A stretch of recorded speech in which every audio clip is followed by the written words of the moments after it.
T-minus 30 seconds.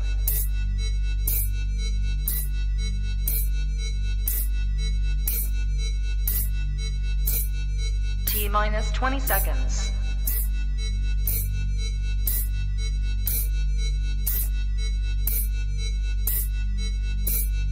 Ten, 9, 8, 7, 6, 5, 4, 3, 2, 1, 0.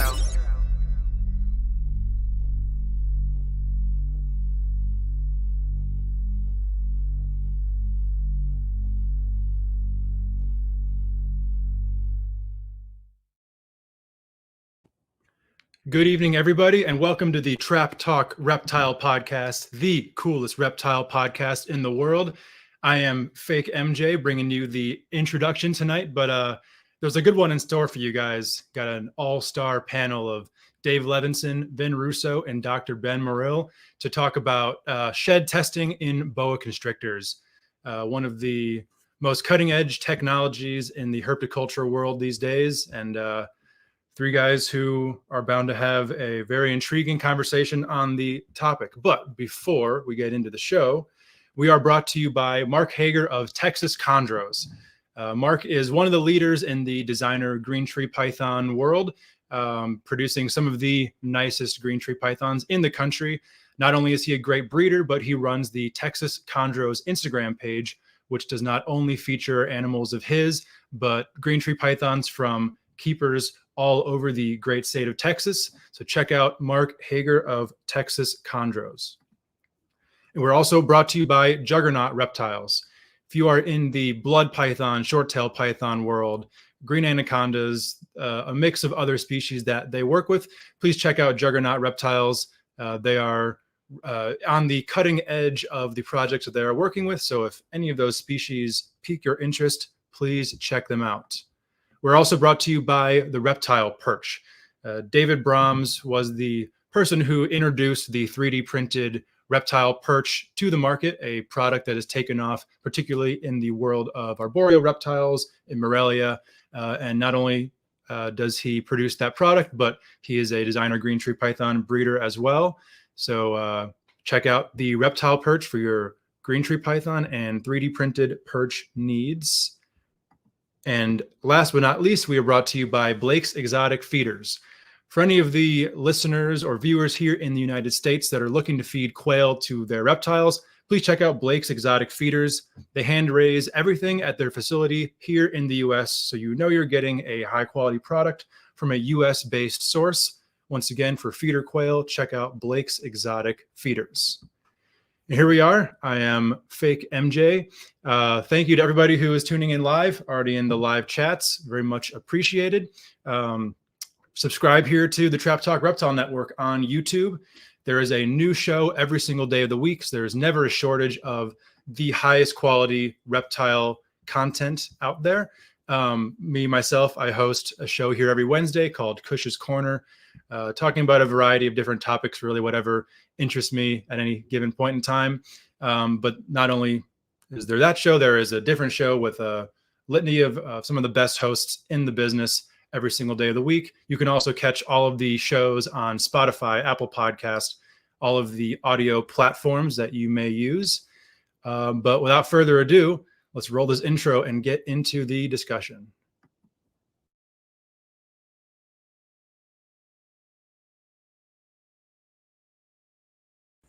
Good.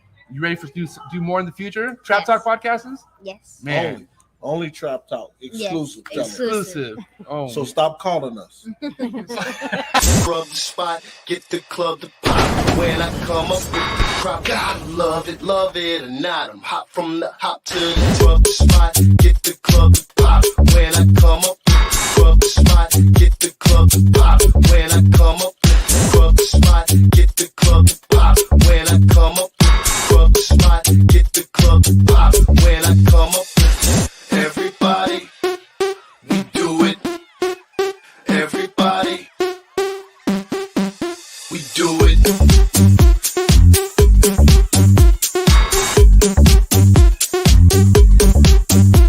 Do it.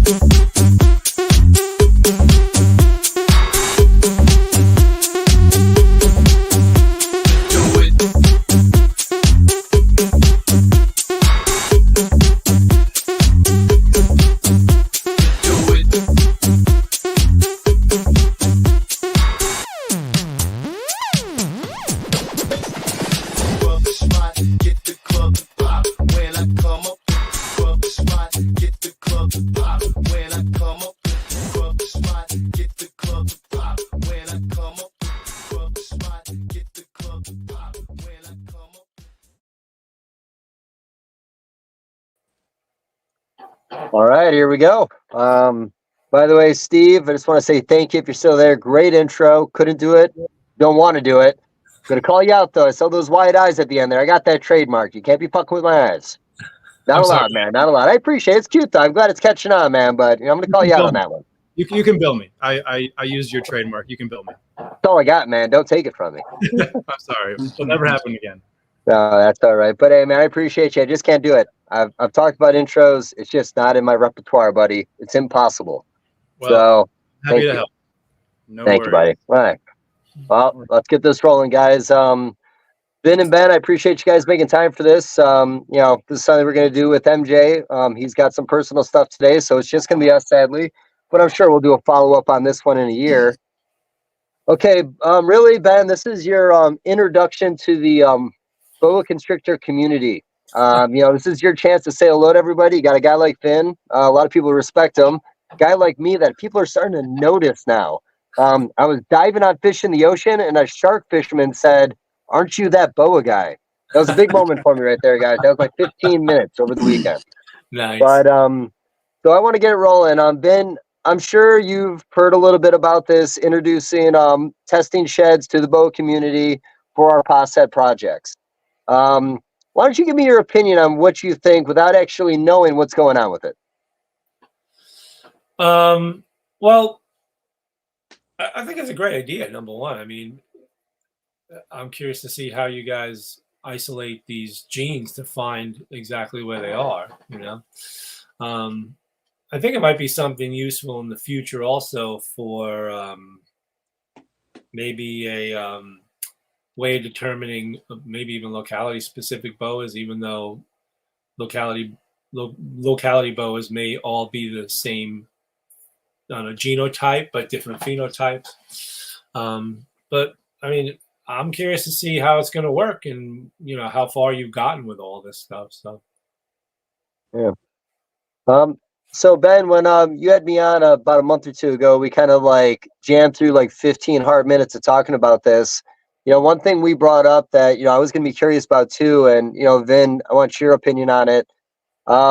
The motley gene is one we'll talk about first. The motley gene shows up in Central American boas, Argentine boas, Colombian boas, and I believe that pattern's popped up in other ones. One thing as a nerd I was curious about, will that IMG boa peg on the same test on the same line, or will some of these IMGs be maybe allelic when they start breaking down these different genes?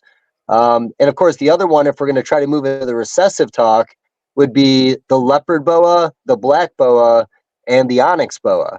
The onyx boa has been said to be more of a codominant, where, everything else is recessive as far as I know.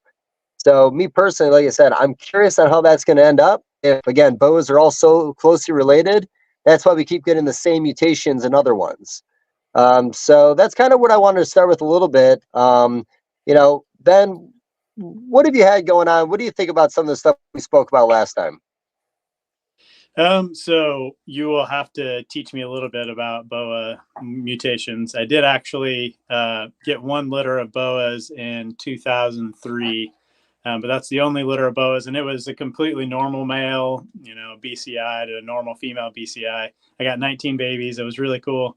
But I had some Amazon tree boas for a little while, but didn't end up getting any babies. But other than that, I've done pretty much all pythons and a little bit of clubrids.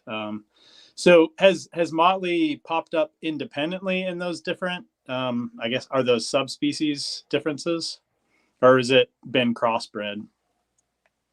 they're different species. So, Species? yeah, it's popped up in Central American, which would be Imperator. It popped up in Argentine boas, which are Constrictor. It popped up in Colombian boas, which are Imperator also. So, I guess two different species.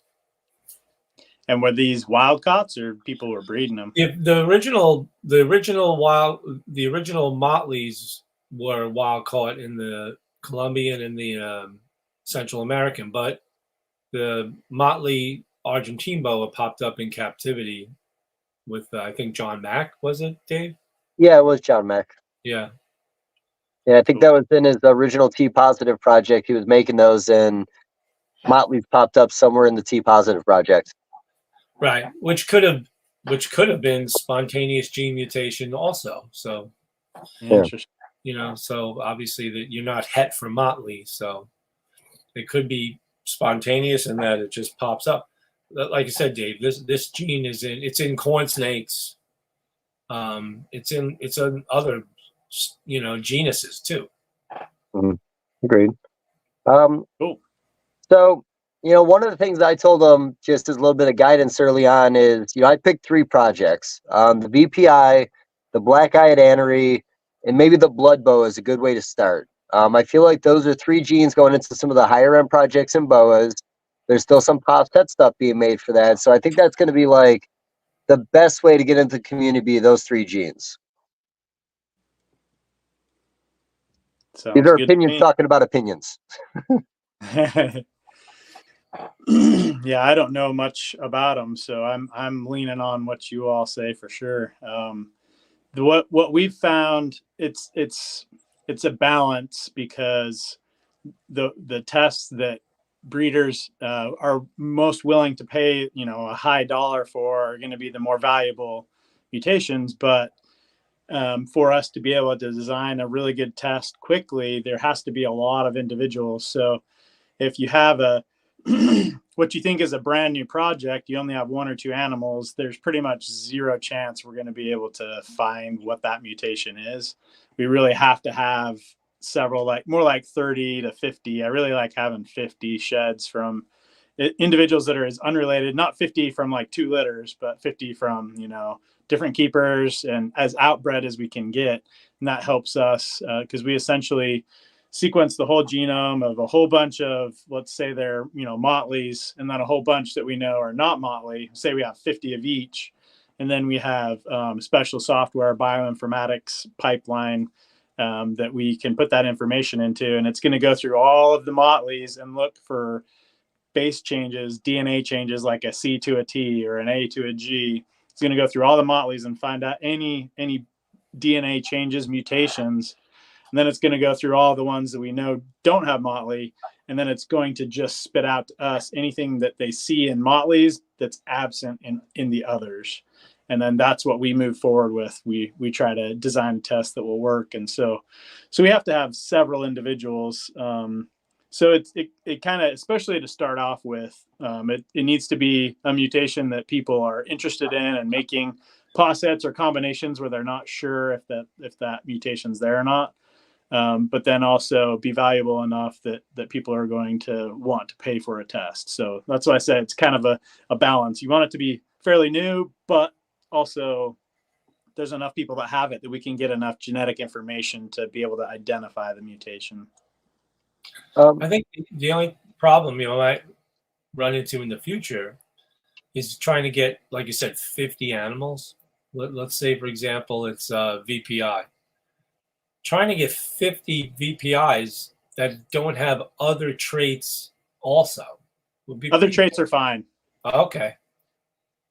Yeah. So when people send sheds in, we have them tell us, a name, thumbs up. We have them give us a name, the sex, and then any known mutations or morphs, and then any possible mutations or morphs. So those 4 things with each shed that comes in. And you can, if you're sending in a whole bunch, you can put it in an Excel sheet and just write numbers on the bags. Or if you're just sending 3 or 4, just write right on the bag those 4 things. So if you have an animal that's, a motley, albino, and, various, it could be 5 or 6 different things, we can actually save that shed and use it for when we design motley, but then we can also use it when we design for albino. And so what we have to do is just have that in the information in our software, so that when we design an albino, we don't use that albino motley as an other. It has to be used as an albino sample. And then we know that we can't use it as a non-motley or a non-albino. But yeah, you can have mutations in it, multiple mutations, and that's totally fine. And that's actually good for us. Okay. So are the price points for the boa community going to be the same as it was for ball pythons? So we started off with $65 for like an individual test. Most of them we have down to $50 now. And our goal now and we also had pretty long lead times to begin with. Now we really worked hard on getting it fast. So now I think we're about 35 ball python mutations we can test for, and we can do them. We call them our fast tests. And so once we get the shed, you have your results within 1 to 2 business days. So now that that's fast, the next thing we're working on is making it cheaper. And so we are aiming, hopefully January, February, March, somewhere in there, to be able to drop prices some more. So I would imagine by the time we have BOA tests available, it's going to be around 50, hopefully a little below that. Okay. And I imagine the recessives are the main thing. I know in the ball python community, you guys been doing some more like pastels and black pastels and getting those in your lineup. At first it'd be recessives with us, and then maybe you'd move into those, but a lot of that stuff might not even really be necessary for us. Yeah. And really, we can't design anything without getting sheds from you all. So if it's important and enough people send in sheds for it, we'll design a test. And if it's not, then we'll know that because no one's sending in sheds. Okay. The Marin project is what I brought up to you, is maybe the only one that you might want to do a test for. I'm sure Vin remembers in the early day of Marin, there was animals that were being sold as Marin that weren't. I think there was a lot of talk about the super being non-viable, and you still see them pop up now and again, but really in Marin it's kind of gone now. Yeah, there was also a question as to whether or not it was just a Colombian blood boa too. So. Okay, interesting. I always wondered that about the sangria boa, and that was another one that kind of disappeared on us. Yeah. Hopefully not forever, but I think the last time I saw a post on that, he was breeding a sangria to a sterling boa. I believe it was a California breeder, but that was like a decade ago or 12 years ago, and that was the last time I ever saw that animal. Yeah, and I don't know if anybody's bred any of those to blood boas to prove them out. Do you know, Dave? Again, other than that original sangria, I've never seen another one. There might be someone out there working on it quietly, but I don't know. That project could be dead in the water. Yeah. But and like you said too, with the T positive traits, like when you guys actually get all the T positives done, I am curious if some of the T positive lines are actually the same. Yeah, in ball pythons, we've definitely seen a mix. We've seen some that, people always thought like Phantom and Mystic.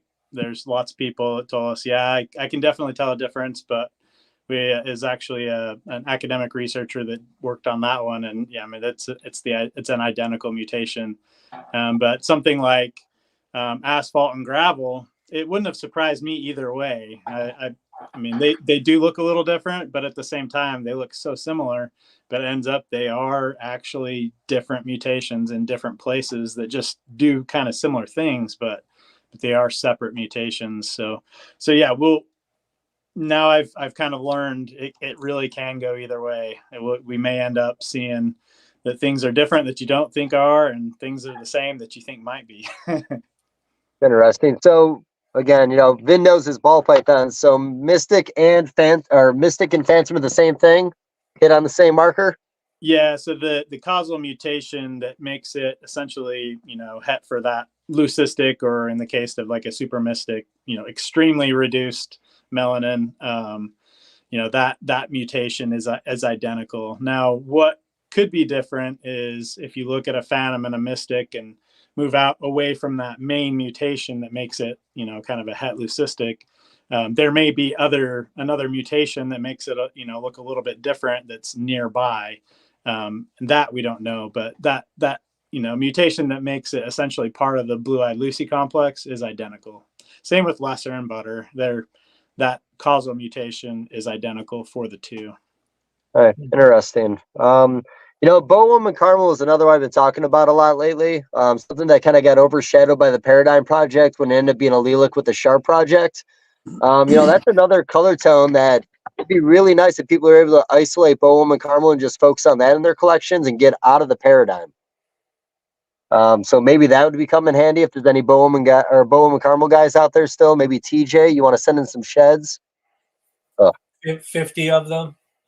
It doesn't have to be 50. 50 makes my job easier. From but different litters. What's that? from different litters. That would be ideal. Yeah, to have like 3 or 4 from like 10 different litters. That would be Right. perfect. That's a dream world, but obviously that doesn't happen every time. And so yeah, there's some ball python morphs that we got lucky. We only had 20 or 25, and we were able to get it. But some of them we have 50, but they're close enough related that we can't pick out the actual mutation for that morph, because so many other base changes are similar because they're closely related. So that's the other part of when a project's either brand new or close to being brand new, it's harder for us to be able to separate out what causes that morph. For such a small gene pool at that moment. Yeah, so the more outbred something is, the better.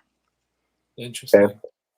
Well, we had talked about that too with the black-eyed anery project. I brought up basically boas. They had a lot of that early stock still in their collection today. So, if Big Mike's willing to pull some sheds from that could help out a lot from the early stock. I'm completely out of it. I think Bill Gaines is completely out of the black-eyed anery at this point. I don't really know who else has it that doesn't have it into the Snow project already. Yeah, and that's the only one that's can make a true snow, correct? The only anery? Arguably. I mean, I've always liked the black-eyed anery. Big Mike did the blizzards back, at least a decade ago, and that was the first time we saw that. It lined up, yeah. Yeah. Did type 2 anery ever make it into a T-negative albino successfully? Because I always said there were some complications with that. Yeah, I never saw one if it did. Yeah. Okay. Could there be a reason why a type 2 anery trait couldn't work with an albino for a double visual? Yeah, so if 2 genes that have mutations, if those 2 genes, they could be genes that do completely different things. One could be a pattern mutation, one could be a color mutation. But if those 2 genes happen to be close by each other on the same chromosome, then they're going to, like in the ball python world, where they say it acts like a super. That's kind of, it's the best way to explain it to people that are familiar with ball pythons is like banana ball pythons.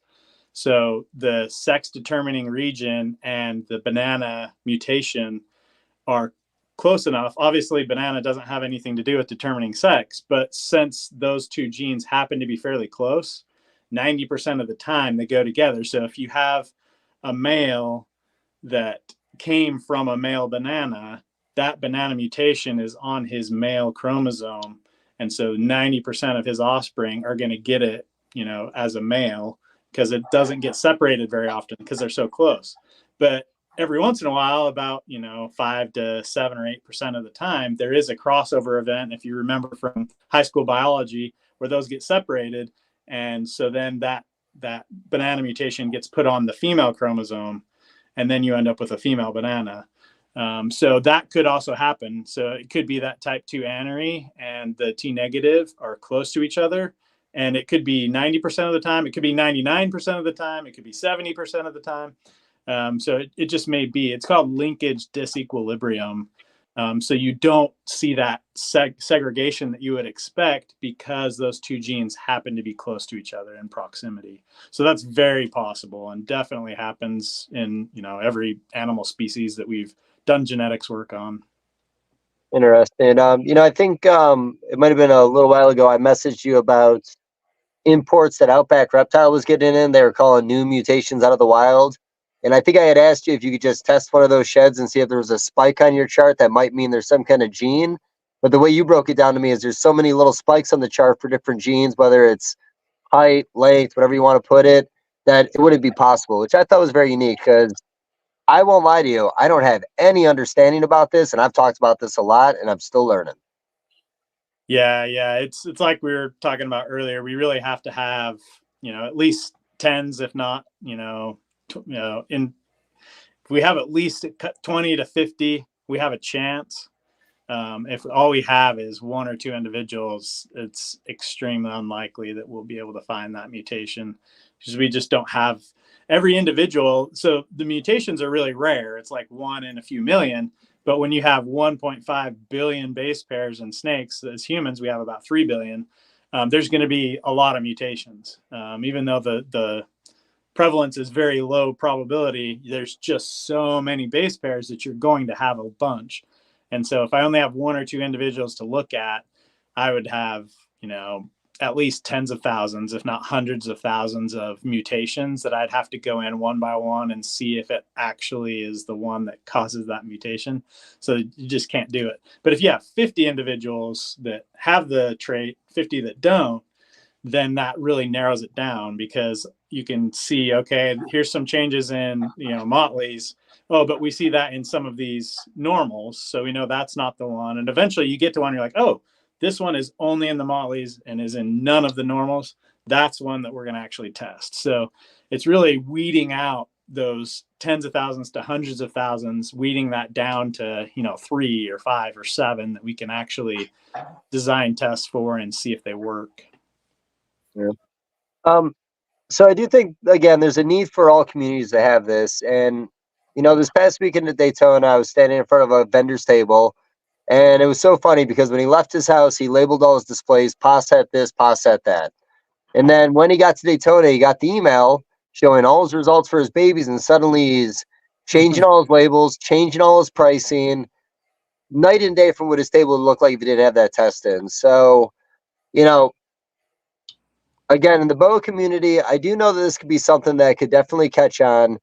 I do think there will be not so much pushback, but I think the pricing on some of our projects and the fact that we only get something new in like every decade, there's not going to be this constant need for like new technology. You know what I mean? So what we have is not what we have, but I can't remember the last recessive that hit the market unless it was another T positive that essentially popped into a different species. So, even like, again, valuable things I was thinking about when I was on Richard's tables this past weekend. I'm not sure if you've seen this, Finn, but he makes leucistic boas. But if you add IMG, the IMG starts showing through on the face of the leucistic at about a year old. So you get heavy spotting all over the face and the head. Now, the I've seen unfortunate some thing that is, look like they had black on their bodies too. yes, it was all over, especially in the face. But you got to wait a year. And if you don't wait a year, you're not going to know. So there's an advantage right there. Spend your 65, prove your IMG, which is one of the few tests you'll have to do that with. Outside of maybe T-negative albino, I still have trouble with some IMG and T-negative albino. But I don't know, Vin, do you have any pushback on the idea of this in the community? Do you think this is something that's going to be open arms? Do you think this is something that there's just not enough boa guys, that it might not have the same rush the ball python community has in it? No, I think there's enough people. I think and like you said, there's a smaller amount of traits. So it'll be not easier, but it'll be less time consuming to figure out the 10 base traits in boas. I mean, I don't even know what the exact number is. And as far as incomplete dominant traits, I don't know if those would be easier to detect, because is there 2 copies of a gene that you might have to? So like the hypos, do you call them hypos and super hypos? Yeah. Yeah. So the hypos would have 1 copy or would be test as a het. Right. And then the supers would have 2 copies and would test as homozygous. Right. So you can make a super IMG and not know it. Tom Burke did that pairing years ago with VPIT positive, VPIT positive. Some of those were supers. So again, that's another thing that, testing for 2 copies of your IMG, if you're doing IMG to IMG, that's one thing I've always deterred breeders from doing, because you take 2 animals, you put them together, 75% of the litter is going to show IMG, 25% essentially are going to be showing 2 copies of it. But you're kind of selling yourself short, because if you bred them both individually, 50% of each litter is going to come out IMG. So you actually ended up with more babies, and there wasn't really enough value in a super you couldn't identify. But if you could identify a super IMG, that could actually be a really good breeding tool for a collection. Oh yeah, for sure. Yeah, so maybe IMG is a good one we should look into pretty early. I think there's it'll encourage more people to breed IMGs together. And do you have to wait for that IMG, if I understand the trait properly, you have to wait for those babies to grow up some to even know which ones are the IMGs, or do you know right when they are born? You can tell when they're born. Okay. Yeah, it's pretty obvious. But But you would never know if it had 2 copies. It's going to probably turn as black Yeah. as it is. Maybe arguably it'll turn a little more black, but it might not look any different.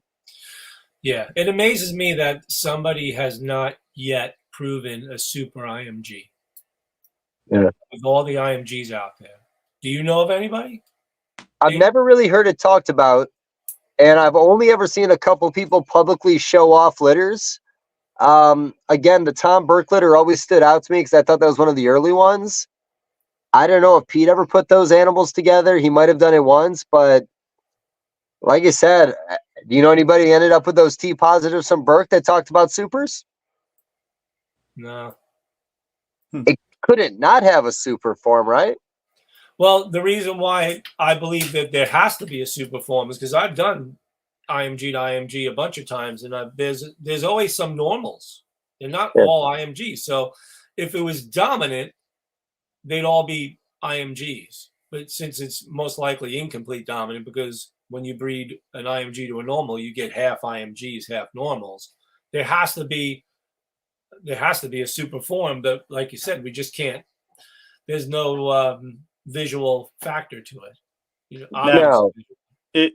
And I don't know if you've done enough numbers to have a good feel for this, but if you breed an IMG to a normal, you're saying you see about 50%. When you breed an IMG to an IMG, do you see more like 75%? I do, yeah. Yeah. So that's very likely that 25% of those are supers. Right. Yeah. Interesting. The arabesque was another gene back in the day that people were breeding together and they were claiming supers, but that was another one. I don't know if there was actually a super arabesque. There had to be, but was there? Yeah, there supposedly there was. I think the guy's name was Steve Osborne who did those first. Okay. And he did an article about them in Reptiles magazine, and there was a picture of what he thought was a super arabesque, and it was a typical arabesque, but with thinner saddles and reduced pattern. That's what he thought was a super. Now, whether or not he didn't discuss in the article whether or not he raised that and bred it and proved it out, but that was his general consensus. But who knows? It could have been like a super motley and it got past a year and it died. We don't know. Yeah. Well, that's the thing to watch for is if you do see either more slugs or more stillbirths or more that don't thrive, then it could be that you can't see the difference in the supers, but it actually causes them to die. That's right. Keep an eye out for. Yeah, because it's not like a python where there's eggs and like that. What was it? That super jaguar carpet. It's all white, and they just don't even make it out of the egg. So if it's boas, they just don't live past a certain point in the mother, and they could be an infertile ova or a dead, underdeveloped baby. So yeah, it could be that scenario too.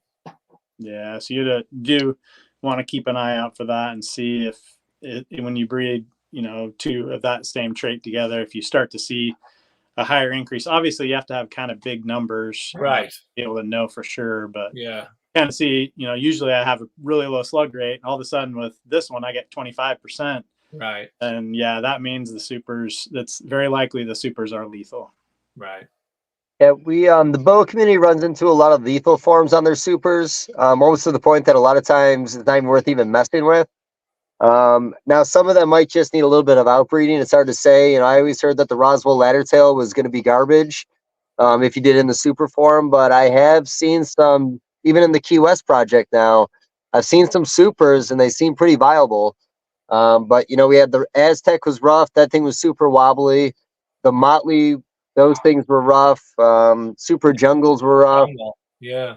Yeah. So we've had a lot of bad luck on breeding these back together. But so it'll be interesting too, because it's something that's fairly common in the boa community is when we start running into partho babies in some of these tests, and those are the sheds you're sending in. I guess there's really no function for shed testing for anything in the partho realm, right? Like it wouldn't, not so much would you know it's a partho baby other than the genetics not matching up?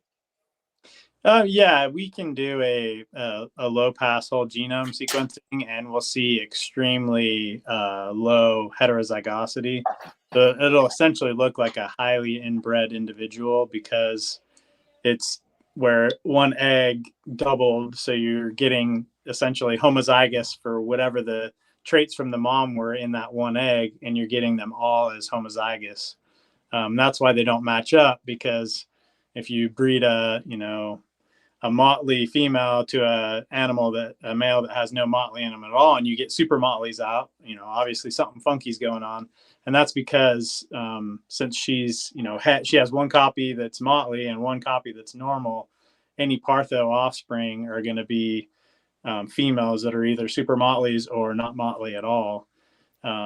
So what we can do is we just sequence the whole genome, and we can look and see, okay, she's like homozygous for everything. And then we're like, all right, so yeah, that's that. The other thing we can do is we can sequence the dad, and we can say, yeah, she doesn't have any genetics from the dad in her. And so that's kind of two different ways we know. First of all, is really high homozygosity, and second of all, there's no contribution from what would have been the sire. Okay. So after our last video, you did say you started getting some sheds in. What projects did you notice started getting sent into you? A pretty good amount of albino, which is good. I mean, that's one that, probably a lot of people have and would have that genetic diversity that we're looking for. Also, we know from, ball pythons and some other, even in like mice and stuff like that, we know what genes to look in. So that's a good place to start. And then, there's kind of a few of this and that. I do remember some type 2 aneries that came through.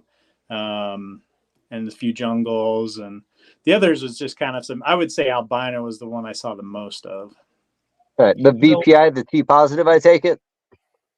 Because we got 3 albinos. Well, we have more than 3 albinos, but... Yeah, I think they were sharp and call. Negative, right? That'll be interesting to see what you get in large numbers, because the very first time that the original sharp albino was bred, it was bred to a het call albino, just to see if they were both the same albino. Because at that time, back in 93 or 92, right? There was only a few albinos that P. Call had, and one sharp albino that Brian Sharp had. So first time he bred it to a het call. And obviously, they weren't allelic because he got all normal. But I'd be curious to see how many call albinos carry the sharp gene. Yeah, I think that'd be a fun project. I don't know necessarily if it would be helpful to breeders or keepers, but it'd be kind of a fun thing to see. 80% of them have, at least one copy of both, or 50% or 20%, whatever that is. That'd be kind of interesting to find out. I would enjoy figuring that out. Well, you probably could, because you've got both traits. Yeah. It'll take a little time, especially if it's a very high incidence, where if it is more like on the 60, 70, 80% of them have mutations for both, that might make it a little difficult in the software to get it to pick out, because we won't be able to say for sure which ones are just this or just that. But that's all right. We'll figure it out. It just might take a little time, but yeah, it'll be doable and kind of interesting. And maybe some people will want to say, hey, I do know this is, pure sharp or whatever. Right. Oh yeah, for sure. I mean, definitely. People want. Yeah, that whole thing was kind of crazy how it overlapped though. When I was at Pete's place one time, and I think I've told you about it, Vinny was telling me about when Brian was over buying more hets one time.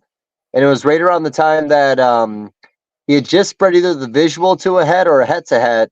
And he said him and Brian were watching the litter being born. And he said 1 baby was a normal, 2 was a normal, 5 of them were normals, 10 of them were normals. He said Brian started putting his money away, and then they finally got an albino to pop out. But yeah, Brian was one of the early investors into that. And then, of course, he imported his own albino.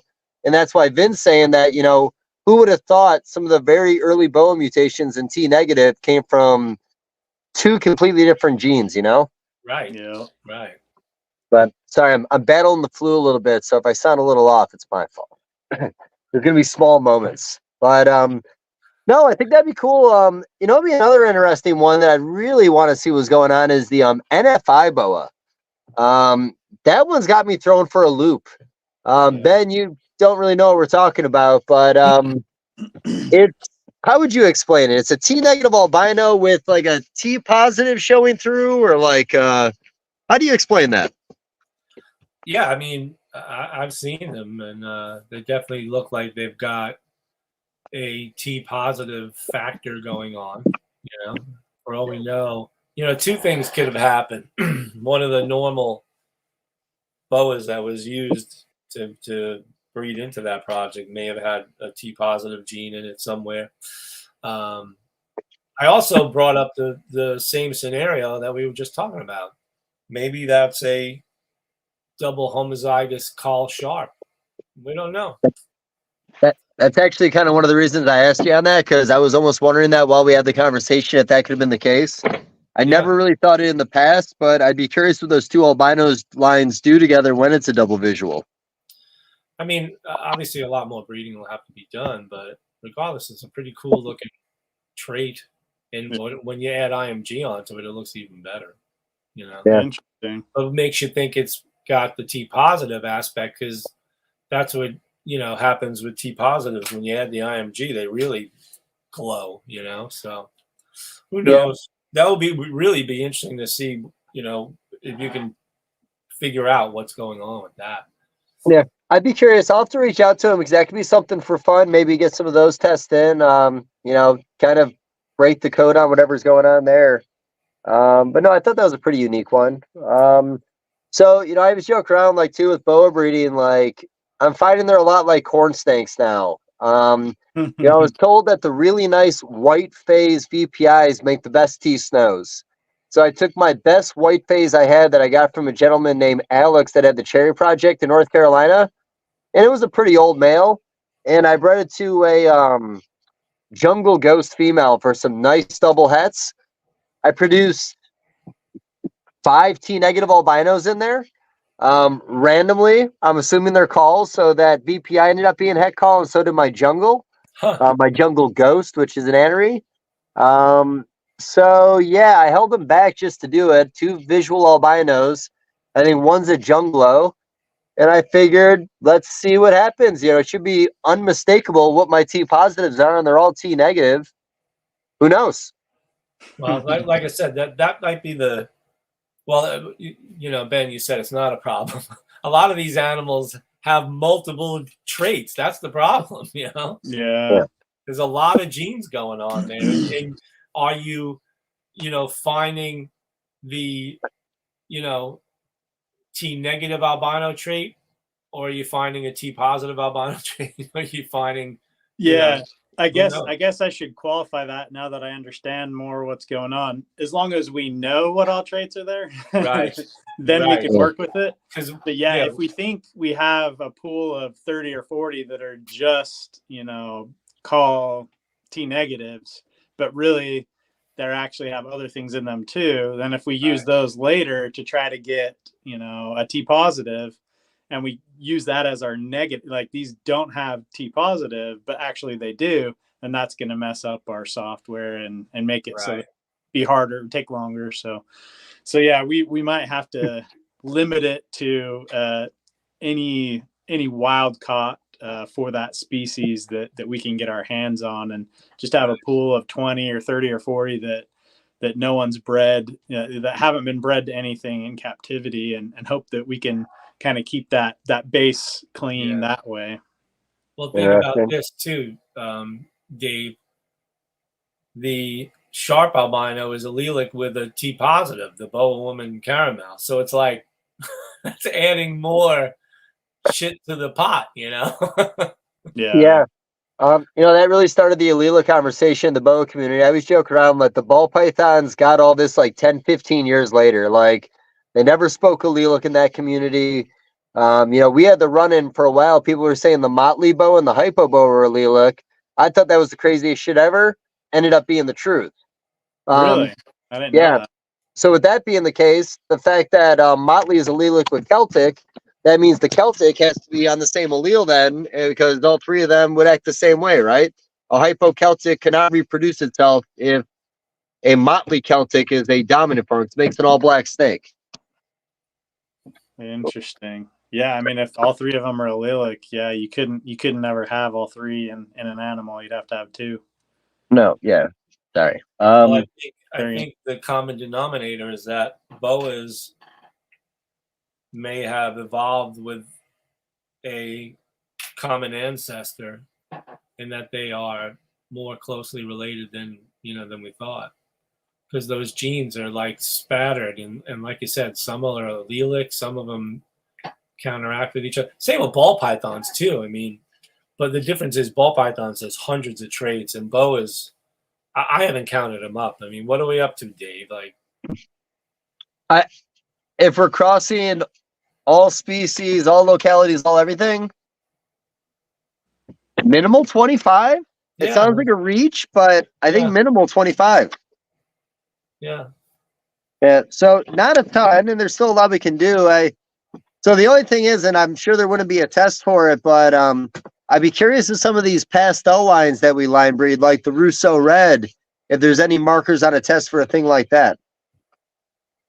Yep. And as long as we've got enough individuals and compare, that's the thing. We can only do as good as the samples that we get in. So if we can get, a pastel line we know are all part of that line, and then another pastel line we know are all part of that, and there's no mixing, then we could run those and see what the differences are, and essentially develop a test that would tell us whether, if you send in a shed, we could tell you which pastel line it is. That's definitely possible. But we just have to have those, kind of two pure pools to be able to start with. And if there's questions about, mixing, then it will take longer. Okay. See, I was always under the impression that a lot of these pastel lines were more polygenic than recessive or dominant. And I'm under the impression that might be harder to find because it's just line breeding colorful animals to intensify the color to keep it going, and then you're getting it stronger with each F generation. But it could be a gene that's doing that too. Yeah, it could be. There was a pretty big study that came out within the last year on height in humans and the genes that affect height. So that's a polygenic trait, and it had over 10,000 genes. So to like fully test that, you'd have to have 10,000 different tests and know how they interact with each other. So it can get extremely complicated with polygenic traits, or it could be there's 3 different mutations that affect it, and if you get it homozygous for all 3, you get a really, really nice pastel. And then that we could design tests for if it's just 3, but if it's 30 or 300, then it's not going to be something we can test for. And you as a breeder, it's just something you've got to line breed for to get really pretty. Yeah. I think I was thinking that too when you said this is something you thought you could test for. I was kind of wondering that because everything's in different degrees. Some of these pastel ones, like there's some Russo Reds you might call a 2 or a 3, some you might call a 10. So there's such a large gradient on them. I'd be curious if there's something in there that would pass on every time, where every animal you breed one of those pastels to will hit a little bit on that marker. I don't, like I said, that one, Marin, and then I guess maybe the Swiffer gene, which is something new. Del Bono had it on his table in Daytona. Definitely had a big buzz. I was talking to him before we got on here. Definitely looks like it's a true genetic pastel that's going to pass on. He showed me a side-by-side with one of the litter mates. It's pretty obvious. But again, the early days of Marin, it was pretty obvious, and they weren't Marins. Because again, so much pastel passes on, it seems, from line breeding.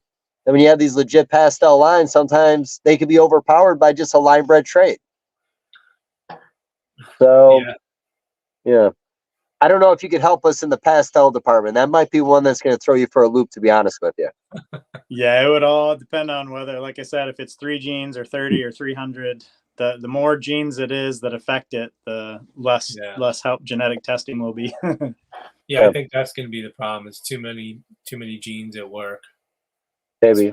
A polygenic trait. So. So this is more of an opinion comment, and we brought this up on our podcast too, but now that we got a little more time to talk about it. The Carbon Project and the Spectre Project. BPIT positives bred into what looks like a black-eyed anery. Mm-hmm. Maybe thought to be the same, maybe thought to be different. I've always had the argument, just same fact that my VPI that I bred ended up being het for call. You know, there is a chance that there could have been animals in that region rolling around that were het black-eyed, and that could have hid there for 10, 15 years before anybody even noticed it accidentally. So that'll be something that this test, if anybody sends in any tests for this, could let us know what's going on with that. And honestly, I don't think it's going to change the project in any way. I don't think it's going to change the pricing in any way, but it'll actually make it so you can dip into both projects to make better animals. You guys are supposed to keep talking. MJ yells at me for this kind of demanded. Yeah. I'm sorry, continue. No, I agree with you. I think you're on to something pretty big. And I think it's gonna. I mean, it's gonna be a lot of work. It's not gonna be easy, but there's a lot of question marks in boas, just like there were in ball pythons. You know. Yeah. A lot of question marks. Vin has the cryptic gene in his collection. That popped up in your ultramelanistic project, right? Yeah, in the ultras, yeah. Yeah, right. And he didn't. When do you think you made the first cryptic ultramelanistic on accident? A long time ago. Yeah, and you didn't really think anything of it, and you sold it as a normal, right? I remember sending one to Europe, and a friend of mine saying, "I think it's a puzzle." Yeah. Right. And I thought that's what that stuff was. Right. That's what we thought it was in the beginning. You know. Yeah. Then I figured it out because I bred an ultra to a clown and made all these really cool looking cryptic things, and I was like, "There's something going on here." You know. They almost looked like clowns, but they weren't. You know. So yeah, I mean, there's so many things going on with those traits, and that whole ultramel thing. There's a lot more going on with that than just cryptic, you know, the cryptic. So one of the things that popped up in there, which I thought was kind of crazy because most of the cryptic stuff you see popped up in DG projects. I think some of the Europeans call it like not armor, but something that looks like armor. It might be somebody's name. AMUR. Yeah. And then I think there are some people that have had Harlequin thrown on that name a little bit overseas with some of the stuff they popped up. But yeah, you know, I always mention when everyone started bringing their clowns to their DG, suddenly Kryptons started popping up everywhere. Right. Same thing with you. You put clown into your ultras and you started making Kryptons, but didn't know what type you had in front of you. I didn't know what they were. And I still have some. Yeah. Yeah. See, I don't think we'll ever have the kind of fun we've had in ball pythons when it comes to genetic anomalies. You know, I think anything that could happen has happened in the ball python community. You know, everybody else is lacking. I've really never, you know, outside of the fact that they over collect that species, I've never fully understood why there's so many mutations that pop up within the species. And you know really what blows me away is I've been around ball python since the mid 80s. And in the mid 80s to like mid 90s, I swear to you, I probably saw shipments of easily 5,000 to 10,000 babies in each, and I found nothing different. You know, really? In those times back then. And then all of a sudden, you know, Bob Clark gets an albino, a couple of pastels are popping through, and a couple ghosts, and then a pied. I remember the first time I saw a pied, I'm like, what the hell is this? You know, I thought it was created. I thought somebody took an egg and X-rayed it, and the irradiated, you know, coils turned white. That's what I thought the first pied was, you know. So it's like you look at that then till now to now, and it blows me away. Pretty wild. That's a good cheat code on how to make a pied if you want to sell for $100,000 when it's not genetic. Yeah. But no, that's pretty cool. So let's see. What's another angle I want to go with these boas? All right, so once we get, oh, go ahead. I have a question. I'm very interested in, especially Vin, with your background and experience. So as far as, and you kind of touched on it earlier. So as far as localities, that's definitely something we're also interested in. One thing that we are seeing, the whole genome test that we have the most. First of all, we have a pretty good ball python one to be able to make calls for morphs. But as far as like being able to tell like species or subspecies apart or localities, we've worked with panther chameleons, with Madagascar ground boas and versus dumerals, and then also dry marcon. Mhm. So the Texas indigos, the Eastern indigos, and Mexican Right. indigos. So the one we've made the most progress with, and I think we will have a test available sometime next month. They have a Kluberg Fest towards the end of next month, so we're trying to have it available by then. But what was cool is it looks like we have a pretty nice principal components analysis picture where it's able to separate out the Easterns from the Texas and the Mexican. We get these three distinct groups. So I do think that, at least to begin with dry marcon, it's looking like there is some structure there. That doesn't mean there will be in boas, and it doesn't mean necessarily like, you know, every locality would have its own little cluster or whatever. But Right. My biggest question, just because I don't know the history and the availability, how easy would it be for us to get 3 to 5? It would be awesome to get a dozen, like for each locality that would be interesting to have testing for. 3 to 5 shed skins. Yeah, and once again, as unrelated as it could be, it just has to be where you know you trust that locality is correct. You know. Well, I have a veritable Noah's Ark of locality boas, so I can get you all the shed skins you like. The thing is, there's a lot of locality specific boas that are started with just a single pair of snakes. Mm. For example, my K Cocker started with one pair. My Tarahumara mountain boa is one pair. Wow. My Brazilian Lloyd Lemke Brazil boa is one pair. A lot of them started with, so they may all be genetic copies of it. They all are genetic copies. Crawl K boas is maybe just a few pairs. So yeah, I have them. You know, whether or not that'll help. I think what it would do is, you know, like you were talking about the dry marcon, you got the Eastern and the Texas. They're obviously, they've evolved separate from each other for a long enough time where you can find differences. Yep. They genotypically are probably the same snake though. Phenotypically, they're a little different. And those are the differences you're finding. It might be the same with the boas, you know. You know, just recently, 2016, I think it was, a bunch of guys reclassified all the boas. There used to be 9 subspecies of boas. Now there's 3 species. But they didn't go really far out. They stayed within a certain demographic, so to speak.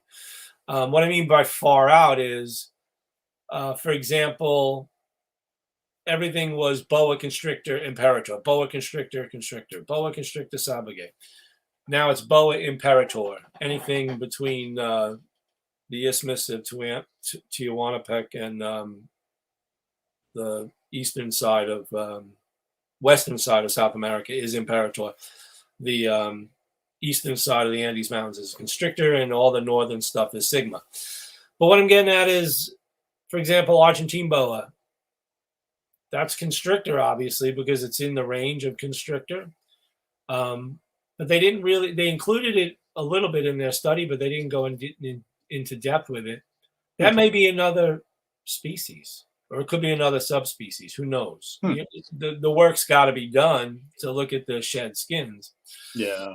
It's the same with the imperator from the west coast of South America, because you have Ortoni, which is like the southernmost part of the imperator's range. Compare that to like a Central American boa, like say a Nicaraguan or a Costa Rican boa. That's the northern part of their range. How different are they from each other? Yeah. You would probably be able to find that out. Yeah, and that's another one of those things where sometimes we get surprised. We're like green tree pythons, they kind of all look the same. They're all these green snakes. Obviously, there's a little bit of differences in yellow and blue and stuff like that. But then they go in and look at the DNA. They're like, oh yeah, we can tell these ones apart. Right. Where also sometimes you'll get an animal that's really variable, like Amazon tree boas. You're like, oh, there's all these different, like if you just got a shipment in and there's, these yellow ones, these garden phase, these red ones, you'd be like, oh, these might be from different places or whatever. But then when you breed them, you're like, oh, I get all of that. Yeah, you get every color. Yeah. So exactly. it's kind of hard unless you actually look in the DNA. It can surprise you either way. Right. Like, for example, if I gave you shed skins from my Hog Island boas go back to Hog Island in the 80s and in the late 90s. So it's like my snakes came from the Hog Islands. So if you looked at their DNA and compared it to somebody else's Hog Island boas, they may have like a Colombian boa in the family tree 3 generations ago or something.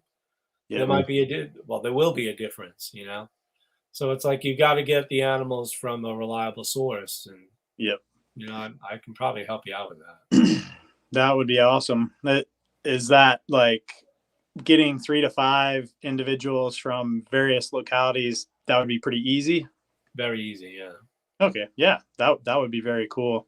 Yeah. And really, a lot of people will say, when we've talked about it, like with scrub pythons or green trees or many other things that you have similar questions.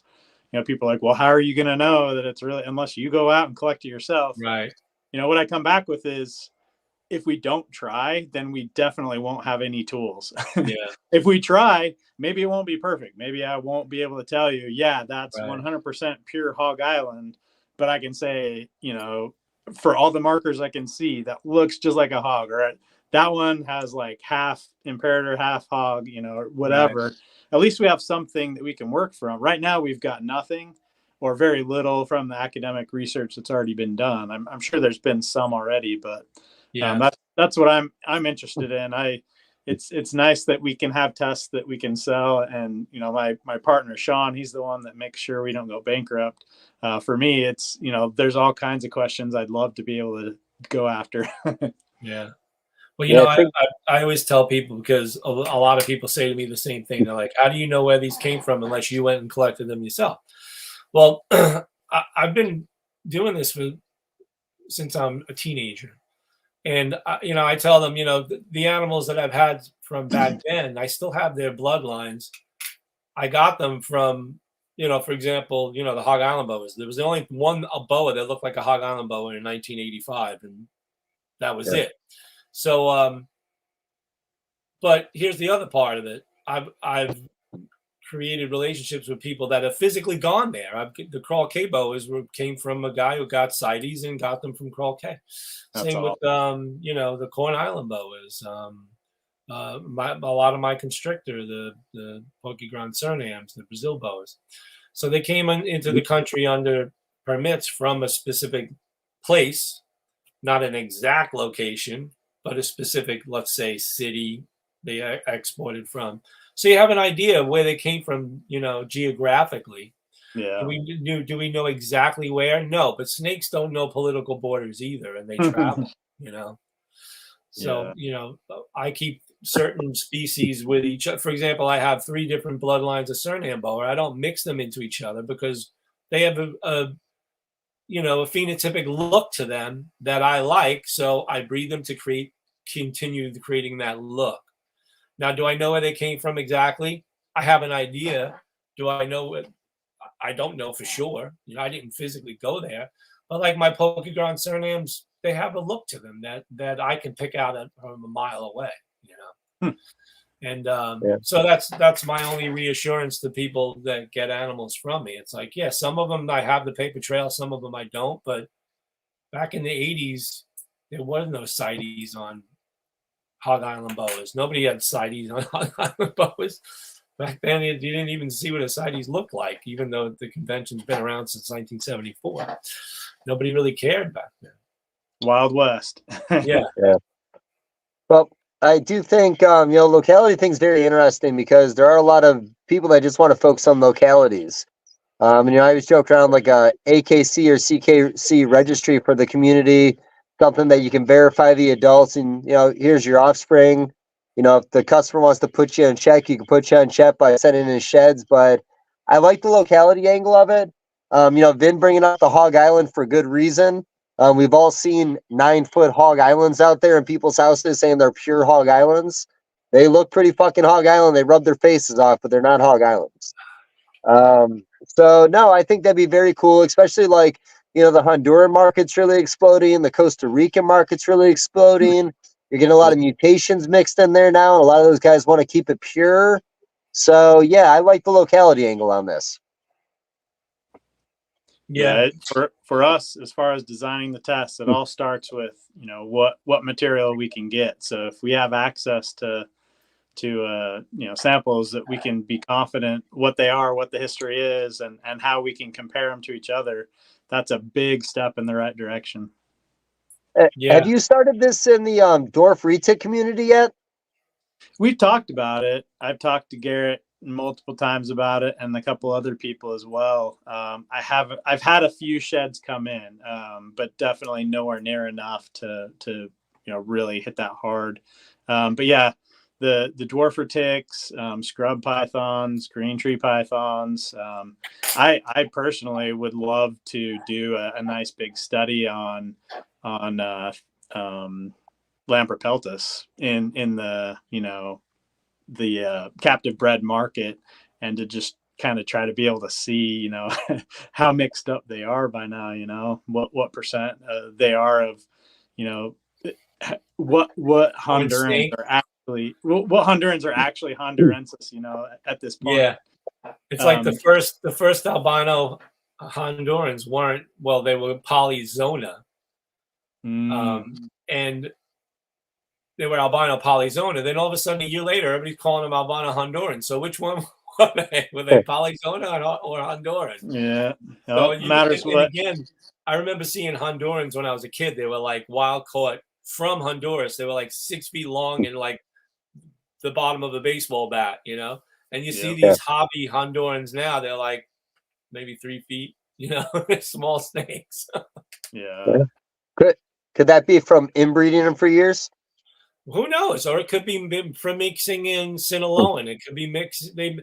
Dude, back in the 80s and 90s, people were just breeding things to make things. And you can breed a Sinaloan to a Honduran. I've saw people call them Sindorans. They look just like a Honduran to me, So I don't know if there's any truth behind this. With Vin, you might know. There's a lady named Mary in Buffalo, New York. She does rare reptiles. She has like a rehab center. So I used to talk to her a lot when I lived there as a kid. She told me that back when bearded dragons first came into the community, they were like the size of iguanas, is the way she put it.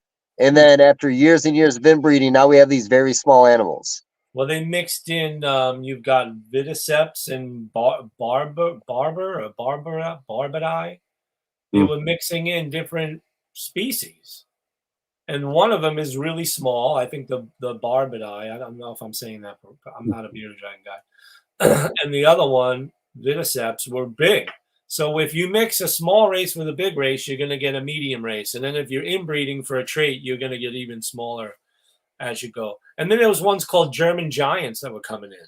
They were huge. They were like, they were tegus. Wow, that's cool. Yeah. You still hear about them every once in a while. And remember the giant leopard gecko back in the day named Moose? Yeah. Yeah, it was like, it started at the tip of this guy's finger and went down like midway down his forearm for a leopard gecko. That was Robert Trumper. Yeah. Now, do you think that was a legit giant gene that popped in? I've heard some gecko breeders say if you feed the heck out of them, you can get any of them that big. What are your thoughts on that? Well, another species popped up of leopard gecko that's really big. And somebody thought that maybe he had gotten one of those that maybe was a female, it wasn't really big. And then when it was bred into the other geckos, some of the males got really big, and he just was like, wow, this is a giant race. That's a theory. We don't know for sure, but you have to talk to Ron about that. He's still alive. True. True. I emailed them about a T-positive ball python he had years ago, and they said they don't do ball pythons. So I've been afraid to contact them ever since. Somebody told me about an early DG they may have had in their collection, and I was kind of curious if it still existed because they were doing the DG testing. But yeah, I think my email confused them. But I could always try again. But yeah, I might be completely wrong on this. But is it like leopard geckos collected from like Pakistan or like Afghanistan or like somewhere? Am I right on the region? They were the larger ones. One of them is pretty big. Yeah. Yeah, I don't know exactly which one, but one of them gets pretty big. Yeah, I think Tiki Geckos actually had some of them on their table this past weekend. I hate that I can't remember the name, but I stared at the animals the entire time I was talking to the guy. Right. But I know I've talked to Junior at JMG. I'll hit him up. He'll give me the answer to this one. Yeah. But honestly, retic community, I think that'd probably be more valuable to them. It's gonna be valuable to us too, because the purist. But that high-end retic community for the dwarfs right now, what percentage of this, what of that? I mean, you can be a savior in that community. As for the green tree python guys, I think you might break too many hearts when you tell them what's actually going on with those things. Those ones might be harder to get actual known localities than some of the other species. Yeah. Oh, Vin, you work with a few pairs, right? I work with a lot of locality chondros. Yeah. Okay, and did you collect any of them yourself? Can you hook this guy up with some sheds? No, but I know the guy that did get them, so hey, that's the kind of stuff we like. Locality is as good as it's gonna get. Yeah, I have a great. few, yeah. And I'm not species centric. Like anything you have that you've got really good locality, really trustworthy locality data on. Yeah, I'd love to get sheds. And if you're open to us coming and coming sometime and just pulling sheds, I've done that at breeders as well. Just show up and pull sheds for purposely don't take any sheds out for like a week, and I'll just come through and pull a bunch of sheds. Hey, Vin, I got you on this one. The answer is nobody. You're never allowed at Vin's house. Nobody is ever allowed at Vin's house. And it was a good sell. My sales pitch was pretty good too, but I'm just gonna break it to you now. Yeah, it's funny how much people vary. Some people it's anytime, and other people it's like absolutely not. Everyone's different, man. You don't have to say anything, Ben. I got you, buddy. You're not doing it, Ben. I'm Batman. Yeah, it doesn't matter who pulls them as long as they're recorded well. I can put them to use. I can get you whatever you want. And with the chondros, here's the thing. I know there's a lot of people that'll say there's no way you're going to know where they came from, and most of them are right. But there are, for example, Arus. There's no mistaking Arus, and the wild-caught Arus I have came from Aru because I know the guy that was getting them. Same with the Beox. Where you get the little confusion is some of the locality types like Sarong, Jayapura, some of the highland stuff, the Udarensis. You don't know exactly where they were found, but you know what species they are, and those I have with some locality data. It'd be interesting to see if they're different. For example, like my apprentice Kenny's got animals from Arfak. I've got animals from Sorong and Jayapura. Be interesting to see how similar they are, even though they're just a mountain apart. Cyclops Mountain, we have those two. But it'll be an experiment, to see whether, genotypically they're identical or phenotypically they're a little off, but maybe genotypically they're a little different too, because they've evolved genetically separated for X amount of time, Yep. Yeah, that'd be fun to find out. That's the kind of stuff I like. So, as your company keeps evolving, do you think this company, it's separate from the university you work at, right?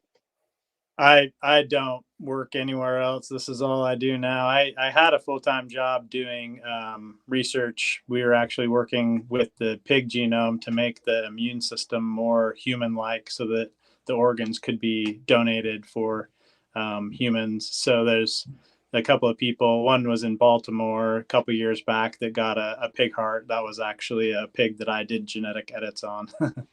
Wow. So that's what I was doing. I haven't been part of a university in like over 10, 12 years. So So you went from saving people to testing ball python sheds? yep. Yeah, it was Probably funny. more money in it. No, it's definitely much less stable doing this job than the one I was doing.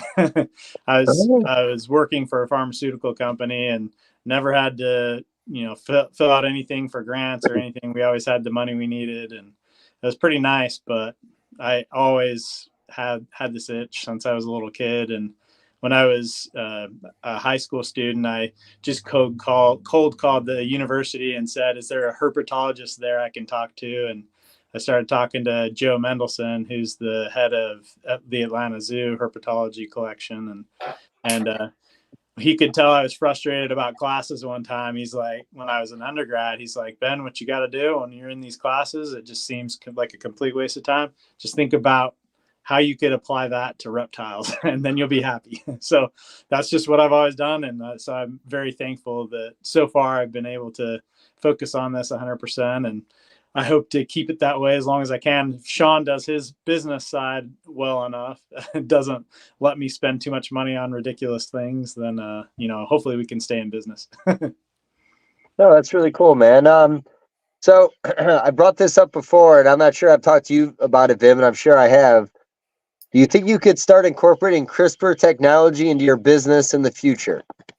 So that's what we did with the pigs. We did CRISPR edits, and then I designed the tests to be able to make sure we got the edits that we wanted and stuff like that. So yeah, I mean, I've definitely done that. I've read the papers where people, when they made the albino anole, they made the pie, they put the piebald edit from the ball python. They put that into an anole, and that's definitely stuff that I could do.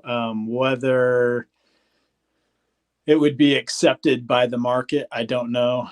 Or if there's a breeder that wanted to, get in touch with me and keep it quiet, I don't know. But it's getting easier and cheaper, and I definitely know how to do it. It'll probably be the wave of the future if you think about it. Yeah. It's certainly possible. It's going to happen. It's already happening with fish. The glowfish. Yeah. Yep. Those are transgenic. They're created. Yep. Yeah, I'm kind of surprised no one's the person that did the fish. They kind of did a dirty thing with how they did the my understanding anyway of how they did the patent. They kind of made it so no one could really do it in any other species and sell it.